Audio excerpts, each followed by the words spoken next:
can you share the story? How did you transition from a teacher to an entrepreneur, and what was your business? So when I was a school teacher, I taught eighth grade American history, and it was the love of my life. I enjoyed teaching probably more than anything that I had ever done. Okay. I was a great teacher, was the number one teacher in the county in my subject area. Students loved me. The parents loved me. Administration loved me. I really planned on being in education for the rest of my life until the Great Recession kind of caught up with all the school districts all over the country, but specifically in the school district that I was teaching in. It was a public school district here north of Nashville, Tennessee, in Sumner County. And my principal came to me one day, and it was April of 2011. And he said, "Hey, man, we need to talk." And I said, "Okay." He goes, "Let's sit down." I'm like, "Uh-oh, this is not Yeah. good." And he went on to explain the fact that he had to cut two teaching positions from the building. And unfortunately, I was one of the two because I didn't have tenure. I was the last guy hired in the building. And that was how they had to make decisions at that time. Now, I understand now they've changed tenure rules and stuff like that. But, that was a sucky day. He said, "You're going to finish out the school year and I'll do whatever I can to help you get placed somewhere else. But I can't keep you here in this school."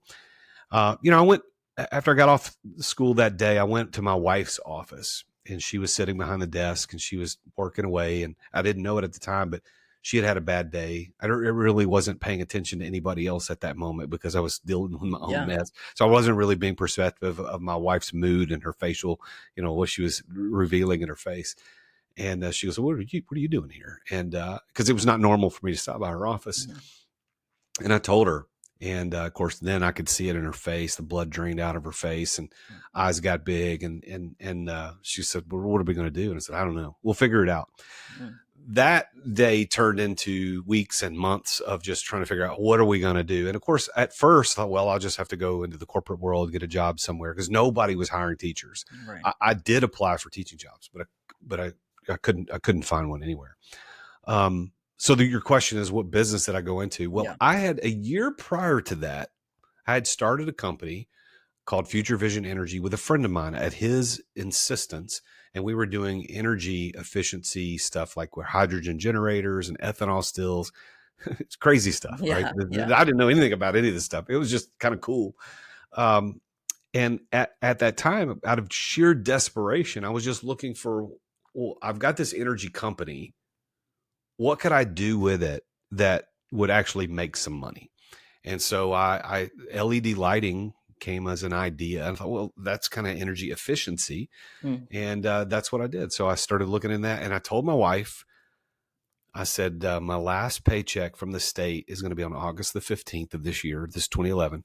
I said, if I don't get a deal, if I don't sell something, I don't have money coming in, I'll go get a real job.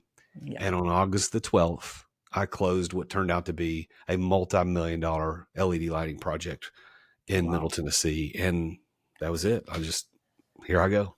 Wow. So the business was going into commercial businesses or places and then taking their old lights that were inefficient and then getting new LED lighting in there, and you were getting these commercial contracts, like maybe bidding them or building relationships. Was that basically how it was? Yeah, you got it. We were doing LED lighting retrofits primarily in hospitals and large manufacturing facilities.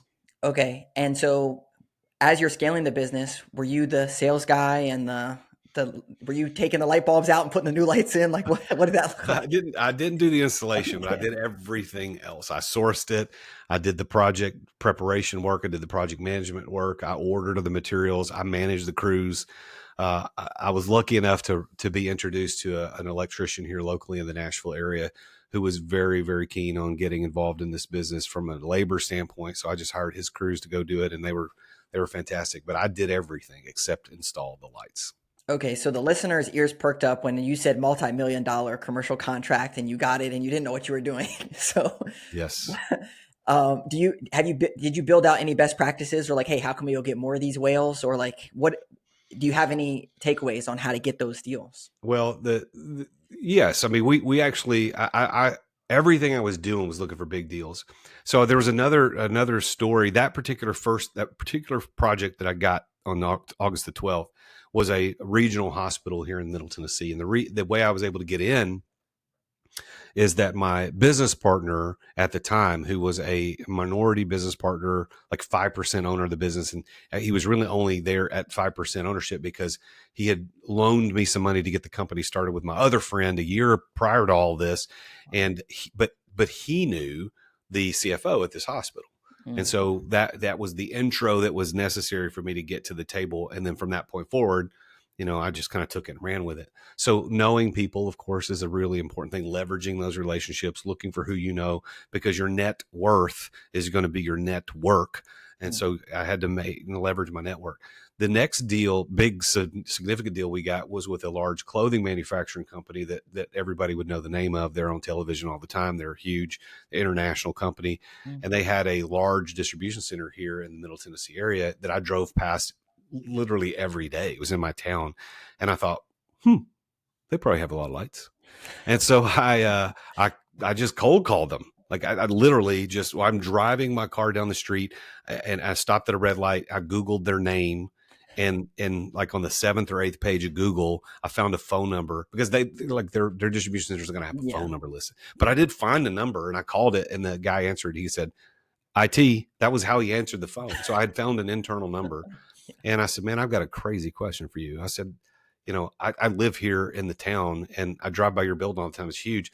What's an electric bill in a place like that? And Mm. he hung up on me. And that's like, well, I'll just call back. So I did it again, did the same thing, thinking I'll get, one of the other 50 people in the IT department. Later, I learned there's only 2 guys in the IT department. So I got the second guy, and I did the same thing, and he put me on hold for what seemed like an eternity. And he comes back and he says, you need to talk to, and he gave me a lady's name. I don't remember her name. We'll call her Sarah. You need to talk to Sarah. Here's her phone number. So I called Sarah. Sarah didn't answer the phone. So I got her voice message, and I said, our voicemail, and I said, Sarah, my name is Jason Duncan, and I live here in town. I got a weird question for you. I just was talking to somebody, or whoever the guy was in the IT department. He told me to call you, and I left a sales pitch question on a voicemail. Don't do that. But I did it. I did it anyway. And I honestly feel I'd forgotten I'd done that. 2 weeks passed, and I get a phone call from a guy named Eric. And he goes, hey, my name is Eric. And told me his last name. He goes, I'm with, and he told me the company's name. And he said, I understand you're asking questions about our electric bill. And I'm like, yeah. And then the jig was up. I had to then tell him why I was calling. I said, yeah. And so I explained it to him, and he was intrigued. He said, yeah, man, come on in, we'll talk. And that turned into another multi-million-dollar, multi-state project.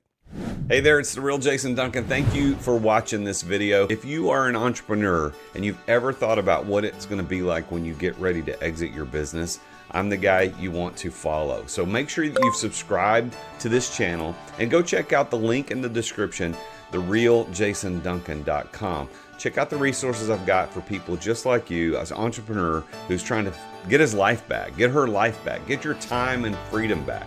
We've got a couple other videos you might be interested in. There's one here and there's one here. If that's what you want as an entrepreneur, if you're being trapped in your business, then I can help you get out of that. So go to therealjasonduncan.com.